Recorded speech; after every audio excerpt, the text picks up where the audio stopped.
Hello everyone, welcome to Apti Plus Academy for Civil Services. This is the video on daily topic-wise news analysis where we cover two important newspapers, that is the Hindu and Indian Express. And in this video, we'll try to simplify the news so that you understand it well from the prelims and mains exam perspective of the civil services examination. So let's get started. So these are the today's topic that I'll be discussing. Today is 27th of July. So the first topic is fall in the remittances to India. The second topic is imported vaccines to be fast tracked. The third topic is non-personal data regulation. The fourth topic is Hong Kong new security law. And the last topic is 21st Kargil Vijay Divas, which was being celebrated on yesterday, that is 26th of July. And apart from this, we'll have some MCQs question at the end of this video and the explanation of yesterday questions, that is on the Saturday. What question was asked on the Saturday MCQs, उसके correct explanation और answer मैं आपको आज बताऊंगा.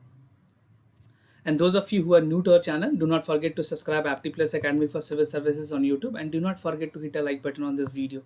So let's get started with the first topic, that is fall in the remittances to India. You can find this news in the Indian Express. आपको आज के Indian Express में ये news मिल जाएगी और ये काफ़ी important news है prelims के लिए भी और साथ के साथ mains के लिए भी, right? So it is very much important in General Studies paper 3 as well. So coming to the news, what exactly is there? तो बेसिकली जो स्विस बैंक है UBS, United bank of Switzerland, stand for UBS का जो मतलब है United bank of Switzerland, उन्होंने एक basically study किया है. उसके स्टडी के मुताबिक जो रिजल्ट्स आई है, दे सेड कि there is a estimation, there is a decline in the there is a sharply decline in the remittances which is being received to India. और जो परसेंटेज बताई गई है that is 25% in the financial year of 2021, right? And the result, why it has, what was the reason for this? So the reason this have cited is the economic crisis due to the COVID-19 pandemic and the shutdown. So ये दो मतलब कारण बताए गए हैं जिनकी वजह से ये प्रॉब्लम है. उसके बाद जो यूबीएस है, that is the United bank of Switzerland, उनके एनालिसिस के मुताबिक every 10% decrease in the oil prices have reduced the remittances to India by the 7% in the long run. So this is a correlation. अगर 10% की वहाँ पे गिरावट देखी गई तो इंडिया में भी उसके जो मिसमैच में 7% की गिरावट देखी गई है. Now India is the largest recipient of the remittances अगर इन वैल्यू के टर्म्स में बात करें, और वर्ल्ड में nearly they have received, world में भी काफ़ी सबसे ज़्यादा फ्लो इंडिया में ही 2.7% ऑफ द जीडीपी, राइट? अगर जीडीपी से आप पूछोगे कितना परसेंट जीडीपी कंट्रीब्यूट करती है, so this is 2.7%, and this figure is again very relevant for your examination, right? इस तरह के पॉइंट अगर आप मेंस में लिखें तो ज़रूर कोट करें, because this make a sensible statement. Now talking about the remittances, remittances होती क्या है? तो अगर रेमिटेंसेस की बात करें, एक मनी है, एक तरह का एक अमाउंट है जो सेंड की जाती है दूसरे पार्टी से, usually to the other country. मतलब मान लो कि कोई इंडिविजुअल अगर इंडिया का रेसिडेंट है, if a person is resident of India and he is working in UAE, United Arab Emirates, और वो वहाँ से अगर कुछ पैसा भेज रहा है इंडिया में, उस गवर्नमेंट को भी कुछ टैक्स दे करके, और इंडिया में रिसीव हो रही है, तो that would be called as the remittances. तो रेमिटेंसेस जो है वो रिप्रेजेंट करती है largest source of income for the people in the low income country and the developing nations. उसके अलावा रेमिटेंसेस का जो मेन जो लोग पैसे भेजते हैं, उससे जो उनके फैमिलीज है, they afford food, health care services and basic need for their livelihood, right?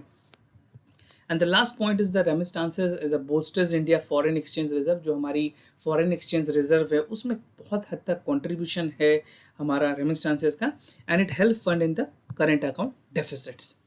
ना बात करें व्हाट आर द रीजंस, क्यों, क्या ऐसे कारण है जिसमें फॉल देखी गई है? तो मेनी पीपल ऐसे हैं, बहुत सारे ऐसे इंडियंस हैं, they are there in the Gulf region, they have recently lost their job. बहुत सारे लॉकडाउन की वजह से, या वहाँ पे यूएई में भी बहुत सारे ऐसे रेगुलेशन आए हैं, डोमेस्टिक लॉज आए हैं, जहाँ पे बाहर से इंडियंस को या फिर दूसरे स्टेट से, जो भी कंट्री से जो लोग आए हैं, वहाँ पे जॉब स्लैश की जा रही है. उस वजह से उनको वापस घर आना पड़ रहा है. And decline in the job trade is set to have hit the global economy growth. Overall अगर परस्पेक्टिव में आप देखोगे इकोनॉमिक ग्रोथ में, तो वहाँ गिरावट देखी गई है. And at the same time जो प्रोजेक्टेड फॉल है, that would be the sharpest decline in the recent history. अभी तक के हिस्ट्री में जिस तरह से ये डिक्लाइन देखी गई है, इतना पिछले 50 वर्षों में, 60 वर्षों में कभी भी नहीं देखा गया. And this is largely due to the wage and employment of the migrant worker.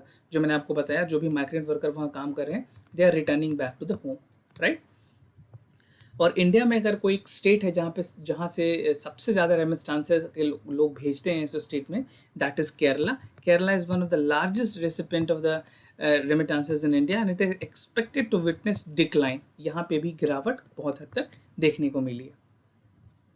ना बात करें India's foreign reserve, forest exchange जो रिजर्व है उसकी बात करें, तो जो फॉरेस्ट रिजर्व है that has risen to fifth largest in the world. जो हमारी अगर बात करें फॉरेस्ट रिजर्व की, तो हम 5वें नंबर पे आते हैं with $516 billion, right. And this seems to be the reasonably step based on the reserve advocacy, और जो मेट्रिक्स है हमारे, जो वॉलिडिटी को लेकर के सारी चीज़ों में गिरावट देखी गई है, फिर भी India has maintained it fifth position, right. And the forest reserve cover 86% of the external debt. जो हमारी कर्ज है, बाहर की जो कर्ज है, उसमें 86% जो है वो फॉरेस्ट रिजर्व के हिसाब से कंट्रीब्यूट होती है। And this is for the financial year 2020। ना वर्ल्ड बैंक की एक रिपोर्ट है इस पे, जिन्होंने उसमें कुछ इंपॉर्टेंट चीज़ें जोड़ी हैं। तो वर्ल्ड बैंक के मुताबिक जो रेमिस्टेंसेज है to the low and middle income country, जिसको LMICS भी कहते हैं, they are projected to decline, ऐसा कहना है वर्ल्ड बैंक का। जो यूनाइटेड बैंक ऑफ स्कॉटलैंड है, मैंने आपको यूनाइटेड बैंक ऑफ स्कॉटलैंड के बारे में, सॉरी स्विट्जरलैंड के बारे में भी बताया था, UBS। तो UBS और जो हमारी वर्ल्ड बैंक है, UBS प्लस वर्ल्ड बैंक जो है, इनके दोनों के प्रोजेक्शन के मुताबिक जो डिक्लाइन है वो देखी गई है। और वर्ल्ड बैंक ने जो स्पेसिफिकली जो डेटा दिया है, that is projected to decline by the 17.9%, right. और it represent the loss of the crucial financing life time in the vulnerable household. और स्टडीज़ जो की गई है वर्ल्ड बैंक में रिपोर्ट के मुताबिक, उसमें ये कहा गया है कि जो पॉवर्टी एलिवेशन है, या जो रेमिस्टेंसेज एलिवेटेड पॉवर्टी है, जो लो एंड मिडिल इनकम कंट्रीज़ हैं, उनमें अगर देखा जाए तो वो बेसिकली उस पैसे से अपना न्यूट्रिशनल आउटकम इम्प्रूव करते हैं, जो हायर स्टैंडर्ड ऑफ लिविंग है उसको बढ़ाते हैं, जो एडुकेशन में जो स्पेंडिंग है उस पर खर्च करते हैं, और जो बेसिकली जो डिसएडवांटेज हाउस है या जो चाइल्डहुड लेबर है, वो उससे कहीं ना कहीं कुछ हद तक कम होती है, राइट। तो जो अगर ग्लोबल रेमिस्टेंसेस कम होगी, तो कहीं ना कहीं जो बेनिफिशरीज हैं, जो स्टेट या जो कंट्री उसको बेनिफिट्स ले रहे हैं, उनमें जो क्वालिटी ऑफ लाइफ है, ओके, लाइफ क्वालिटी जो है वो बहुत हद तक डेटोरेट करेगी। ना बात करें दूसरे टॉपिक की, that is imported vaccine to be fast track. यहाँ बात की गई है वैक्सीन को लेकर के, इसको आप आज के हिंदू के नेशनल पेज में पढ़ सकते हैं, और ये प्रीलिम्स के लिए भी बहुत इंपॉर्टेंट है, और ऐसे में आप फोल्डर पॉइंट पे तौर पे इसको यूज़ कर पाएंगे।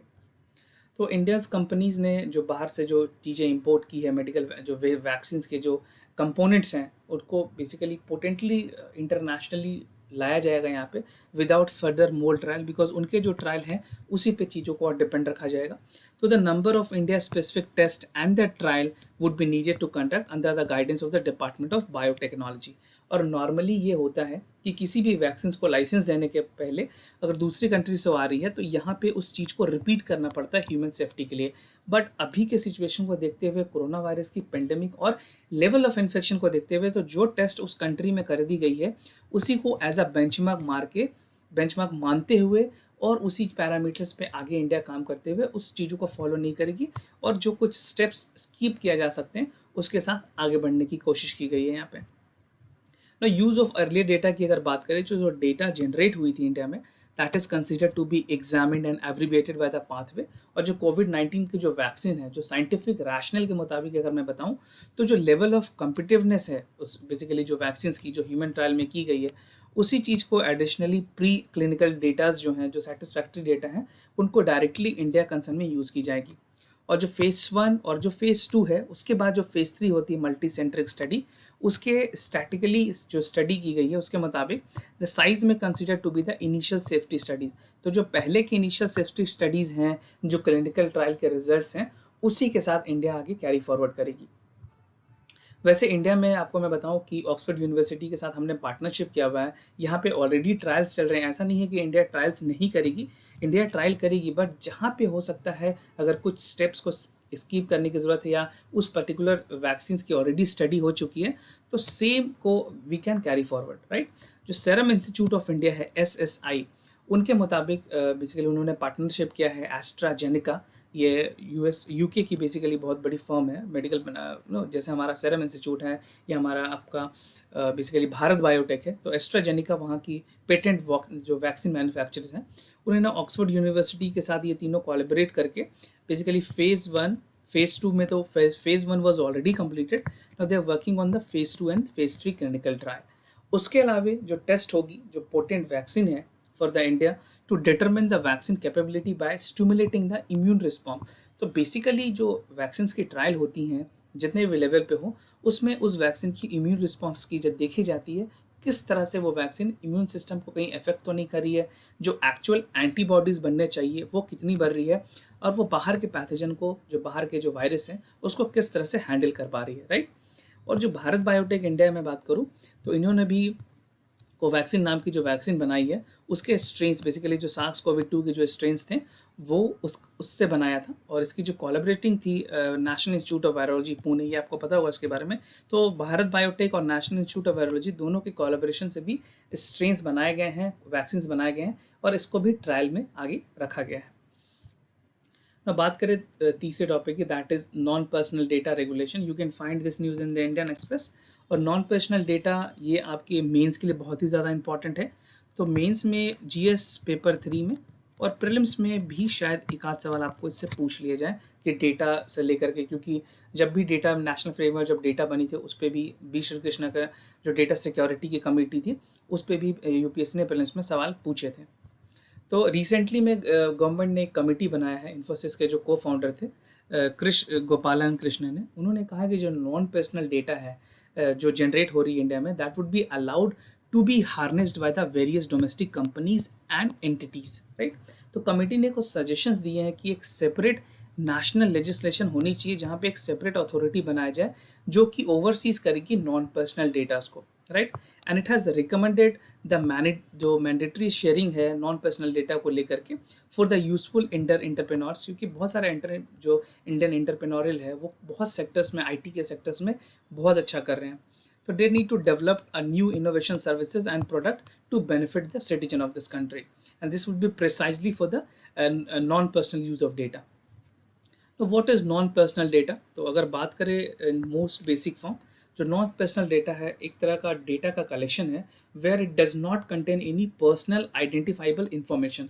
आपकी कोई भी पर्सनल आइडेंटिफाइबल इन्फॉर्मेशन हो, आपकी ईमेल आईडी हो, फ़ोन नंबर हो, पैन कार्ड हो, आधार कार्ड हो, इस तरह के कोई भी डेटास को बेसिकली शेयर नहीं किया जाना चाहिए, ये इसमें कोशिश की गई। And this essentially means that no individual or the living person can be identified by looking at such data। तो इतना डेटा मतलब बेसिकली इतनी प्राइवेसी रखी जाएगी कि सिर्फ प्राइमा फेसिया डेटा दे करके किसी के बारे में कोई जानकारी इकट्ठा नहीं किया जा सके। So this is more into the privacy issues, right. And the government committees which submit its report has classified the non personal data into 3 main categories. इसमें 3 कैटेगरी रखी गई है। तो जो पहला कैटेगरी है वो है public non data, public personal non data. दूसरी कैटेगरी है कम्युनिटी नॉन पर्सनल डेटा, और जो तीसरी कैटेगरी है that is private non personal category datas. तो इन 3 कैटेगरी के हिसाब से डेटास को कैटेगराइज किया जाएगा, और जो नोडल बॉडी बनती है, जो रेगुलेटरी बॉडी बनेगी, वो इन तीनों डेटा को इसी सेग्रीगेशन में मेंटेन करेगी, right.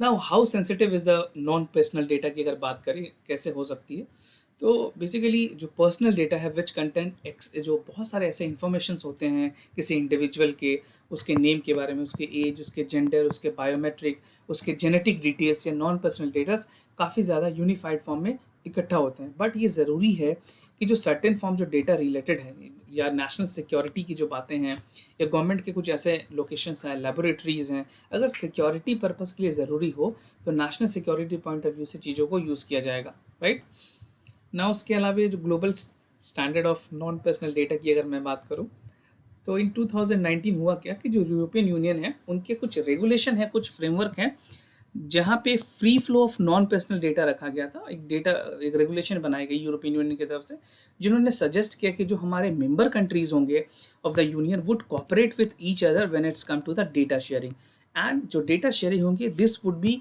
Maintaining the privacy of the data, right. But अगर नेशनल सिक्योरिटी के पॉइंट से अगर ज़रूरी हो तो वो शेयर की जा सकती है। And the regulation however had not affected the non personal data जो कॉन्स्टिट्यूट की गई है, इन्होंने किसी के नॉन पर्सनल डेटा के साथ कोई छेड़छाड़ नहीं किया है। And they have simplified that all data which is not personal can be under the non personal data category. जो नेशनल सिक्योरिटी के पर्पस का नहीं है उन सारे डेटा को नॉन पर्सनल डेटा कैटेगरी में रखी जाएगी। तो ये एक बहुत अच्छा स्टैंडर्ड है जो यूरोपियन यूनियन ने लिया है। इसी को एग्जाम्पल को देखते हुए इंडिया भी कुछ और इस तरह की चीज़ों को फॉर्मुलेट कर सकती है या अपनी चीज़ों में और सुधार कर सकती है। Now talking about the Hong Kong news security law, this is there in the Hindu. आपको आज के हिंदू के एडिटोरियल में चीज़ें मिल जाएंगी। और ये आपके जनरल स्टडीज़ के पेपर 2 के लिए बहुत ज़्यादा इंपॉर्टेंट है, जहाँ पे इंटरनेशनल रिलेशन या जनरल स्टडीज़ पेपर 3 में जहाँ पे इंटरनल सिक्योरिटी है, तो कुछ केस स्टडी में भी इस तरह के सवाल को आप यूज़ कर पाएंगे।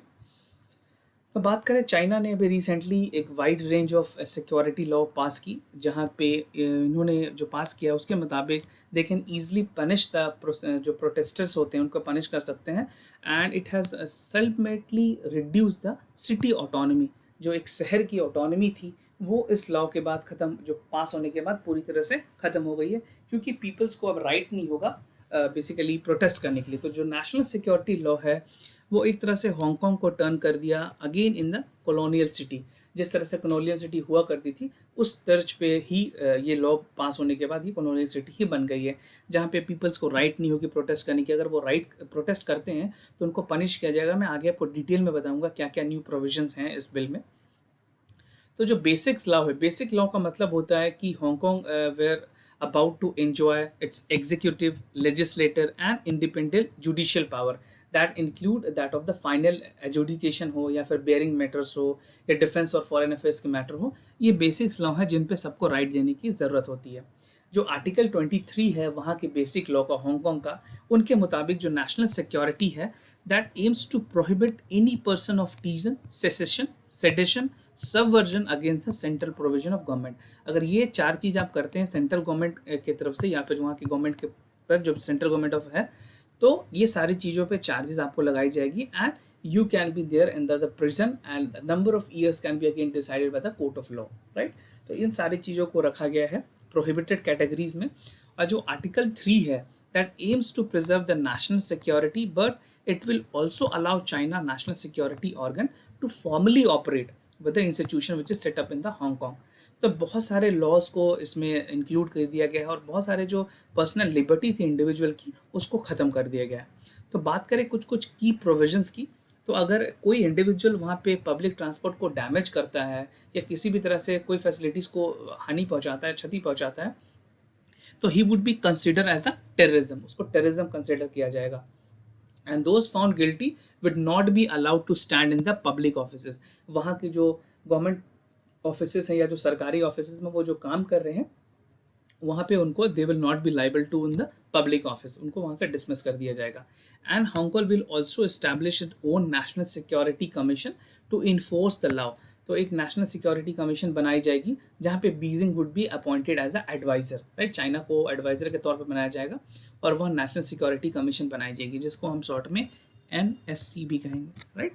और जो हांगकांग है उसके जो चीफ हैं उन्होंने कहा कि जो पावर होगी टू अपॉइंट द जजेस to hear the national security cases and cases fearing about the judicial autonomy. So जो एग्जीक्यूटिव होंगे वो बेसिकली जजेस को अपॉइंट करेंगे, तो कहीं ना कहीं पार्शलिटी होगी क्योंकि जजेस would not be appointed independently, autonomy functioning नहीं करेंगे, बट कहीं ना कहीं एग्जीक्यूटिव के हेड पे वो काम करेंगे। Now, people suspected of breaking the law can be wire trapped. उनको they would be put under the surveillance। अगर कोई ऐसे लोग हैं जो किसी भी तरह से साइबर लॉ भी अगर करते हैं तो उन पर proper basically they would be under surveillance और कभी भी उनको पनिश किया जा सकता है। And the management of the non government organisation and the new agency would be strengthen. तो जो नॉन गवर्नमेंट ऑर्गेनाइजेशन जो NGOs है, हमारे यहाँ NGOs को काफ़ी इंडिपेंडेंट है, वो ऑडिट बेसिकली कहीं भी किसी जगह से इंफॉर्मेशन RTI के थ्रू ले सकते हैं, बट इस तरह की जो लिबर्टी है वो चाइना हांगकांग में नहीं दी जाएगी। और जो क्राइम्स है, crimes like cessation, subversion, terrorism और कोल्यूजन जो है फॉरेन फोर्सेस को लेकर के, ये एक पनिशेबल ऑफेंस माना जाएगा with maximum sentence of death to the life in prison. तो आजीवन कारावास भी उनको मिल सकती है इस चीज़ों से। Now, the last topic is 21st Kargil Vijay Divas. कल 26th of July we celebrate the Kargil Vijay Diwas. कल ये सेलिब्रेट हुई थी। तो प्राइम मिनिस्टर ने एड्रेस किया है पूरे नेशन को बेसिकली मन की बात में, वेयर ही सेड कि जो होमेज है हमारे कारगिल के जो बेसिकली जो जवान थे, जो बॉर्डर्स में आर्म फोर्स के लोग थे, जिन्होंने अपनी बेसिकली उस टाइम में वॉर के टाइम में जिनकी मृत्यु हो गई, उस वजह से उन लोगों के बॉर्डर में, तो basically it is an time where we celebrate every 26th of July, right. तो इस टाइम पे वी सेलिब्रेट दिस। और जो कारगिल वॉर है that took place at the time when India was engaged with the peace talk, उस समय हमारे काफ़ी जवान जो थे वो शहीद हुए हैं इस पर। और जो बैक स्टेप किया गया चाइना बेसिकली पाकिस्तान की तरफ से, that distracted the attention from the domestic issues. तो बेसिकली जब वार्तालाप हो रही थी इंडिया और पाकिस्तान के बीच में, उसी बीच में पाकिस्तान ने क्या किया था, इंडिया पे अटैक करने की कोशिश की थी और हमारे बहुत सारे आर्म फोर्स के जो ऐसे जवान थे जो शहीद हो गए थे। तो 1999 में हुआ था, 26 जुलाई 1999, armed forces has defeated Pakistan under the operation Vijay. Operation Vijay काफ़ी इंपॉर्टेंट है, प्रीलिम्स में भी ये इंपॉर्टेंट हो सकती है। उस टाइम पे हमारे जो इंडियन आर्मी के फोर्सेस थे उन्होंने पाकिस्तान आर्मी को डिफीट किया था और इसी पे जो कारगिल दिवस है वो सेलिब्रेट की जाती है, right, for the bravery and the supreme sacrifice of the Indian soldier. जो हमारे जो इंडियन सोल्जर के जो जवान शहीद हुए हैं उनकी याद में ये चीज़ें की जाती है ना। बात करें हिस्ट्री ऑफ कारगिल वॉर की, तो इन ईयर 1999 जो इंडिया और Pakistan they have signed Lahore agreement two mutually resolve the Kashmir issue in the peaceful manner, but ऐसी कुछ हुई नहीं। उन्होंने अटैक किया और जिसका जवाब रिटेलिएशन में इंडिया ने जवाब दिया and India have won their war. तो however Pakistan troop began the infiltration, उनकी तरफ से इन्फिल्ट्रेशन हो रहा था, जो लाइन ऑफ कंट्रोल है उसकी वायलेशन की जा रही थी, ऑपरेशन बर्डर किया गया, hoping that cut off Indian troop in the Siachen. But जो इंडियन आर्मी थी उन्होंने प्रॉपर रिस्पॉन्स किया with the operation name as operation Vijay, and this is the operation where India won and Pakistan was defeated, but some of the army personnel were again died in this war. Now मैं ये बता दूं कि हमने एक daily answer writing platform start किया है अपने बेसिकली टेलीग्राम चैनल पे, तो आप हर सुबह यहाँ पे क्वेश्चन देख सकते हैं और अपने आंसर 6 PM तक भेज सकते हैं। वीडियो के डिस्क्रिप्शन में आपको इसकी लिंक मिल जाएगी, लिंक ज़रूर चेक कर लें और इसका जो आंसर राइटिंग इनिशिएटिव है उसका बेनिफिट लें। ना बढ़ते हैं अपने जो आंसर्स हैं, कल के जो सैटरडे के जो आंसर्स थे उसके करेक्ट एक्सप्लेनेशन मैं आपको बताऊंगा। सो जो फर्स्ट क्वेश्चन है उसके करेक्ट आंसर है सी, दोनों स्टेटमेंट करेक्ट है। That president can resign from his office any time by addressing the resignation letter to the Rajya Sabha of the president, जो प्रेसिडेंट जो और राज्यसभा और द वाइस प्रेसिडेंट। और जो प्रेसिडेंट है that hold office beyond the term of 5 years until he assume his successor of the charge. So you can find the resources in the Indian polity of M. Lakshmikant. ना बात करें अंडमान की, basically Andaman से related मैंने सवाल पूछा था, इसका जो करेक्ट आंसर है वो है B, that first statement is incorrect, that Andaman and the Nicobar is in the south and this separate water bodies through the 10 degree channel. और जो सेकंड स्टेटमेंट है वो करेक्ट है, that the barren island is the only active volcano site in India situated in the Nicobar island. तो ये source मैंने NCERT geography class 11th में आपको ये चीज़ें मिल जाएंगी। और ज्योग्राफी की NCERT काफ़ी ज़्यादा इंपॉर्टेंट है when it's come to civil services prelims examination, right? So you cannot skip this, both class 11th and class 12th, ये दोनों आप ज़रूर पढ़ लें। तो बढ़ते हैं अपने आज के MCQs की तरफ। तो पहला सवाल जनरल साइंस से है, आपको बताना है आर्सेनिक से रिलेटेड कौन कौन से सवाल जो स्टेटमेंट है वो इसमें करेक्ट है। Arsenic is highly toxic in organic form and arsenic is naturally present in high level in the ground water. So आपको करेक्ट ऑप्शंस जो है वो चूज करने हैं, whether only one statement is correct, whether only two statement is correct, whether both statement is correct, or none of the statement is correct. So whatever you feel is the correct answer, write your answer in the comments down below and let us know what you feel is the correct answer. Now this is the question from the static portion of Indian economy. With reference to NRI bond, consider the following statement. The bond attracts the capital during the domestic assets fail to attract the interest of the foreign investor and it help in increasing to demand of the rupee and stabilise the value against the dollar, right. अगर आप newspaper पढ़ रहे हैं, आपने economy पढ़ी है, तो you would be able to fetch the answer. So let me know the correct answer, A, B, C या फिर D। You can write your answer in the comment section and let us know and do participate in the question answer series, because अब अक्टूबर में exam schedule है 4 अक्टूबर को। तो ये बहुत ज़रूरी है कि आप जितना ज़्यादा प्रीलिम्स के क्वेश्चन बनाएं उतना आपके मेन्स एग्जाम, बेसिकली आपको जो रियल एग्जामिनेशन में आप बैठोगे वहाँ भी ये काफ़ी हेल्पफुल होगी, right. And if you have any other concern, do let us know. We'll be more than happy to assist you. For time being, I am signing off. Wish you all the best. Stay home, stay safe. Thank you so much.